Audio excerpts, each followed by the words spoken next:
Good morning. I'm Dr. Tim Breon, Chief Medical Officer and General Surgeon at Mahaska Health, and I'm joined by Rachel Hinkle, our new physician's assistant in surgery, and we're going to be giving you an update today on the COVID-19 circumstance in Mahaska County and our views of what's going on across the state.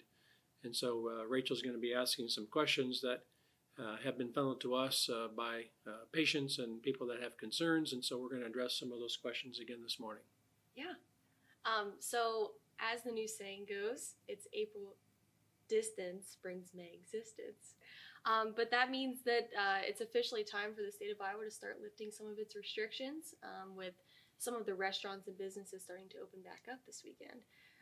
So what does that mean for Mahaska Health and its residents in the county?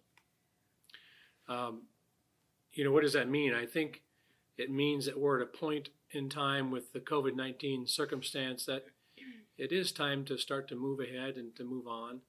But it also shouldn't mean that COVID is done. It shouldn't mean that we can do anything we want.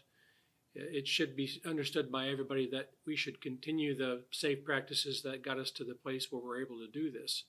We believe that COVID is going to continue throughout the course of the summer months, and so we need to continue with social distancing and using safe practices, particularly at the hospital when we see patients. And so I think it means it's time to get back to some of our normal activities, but we certainly don't want to forget the safe practices that have put us in the position where we can actually do that. Right. And so if we have a patient who presents to our facility who is in fact COVID-19 positive, should we be concerned at that point? Yeah, and I can understand where that's a concern. If we have a COVID positive patient in our hospital, people might wonder, is it even safe to come to the hospital? And it is, because the practices that the CDC recommends, the Iowa Department of Public Health, we assimilate all those recommendations, and we have been applying those practices ever since we started seeing patients with COVID concerns. And so we're going to continue to do that. So can you elaborate a little bit more about what it is exactly that Mahaska Health is doing to ensure patient safety, such as screening protocols and visitor restrictions? Yeah, we're doing the same screening processes that we have always done. So people that come to access care here will expect to be screened in their cars. We do that for their convenience. Those patients that have any concerns for COVID would be tested as appropriate. We also are continuing with telehealth options, and so if you're interested in having a provider visit and telehealth would be an option when you call in to make those appointments, that's an option that you're going to be provided. And some people don't have even the ability to do a telehealth appointment. And so if you come here, we can even provide that as well right in our parking lot. So also people are being given PPE as appropriate, and our providers and staff are all wearing appropriate protective equipment when they're seeing patients still. I think their visitor restrictions that were put in place early on are still being adhered to.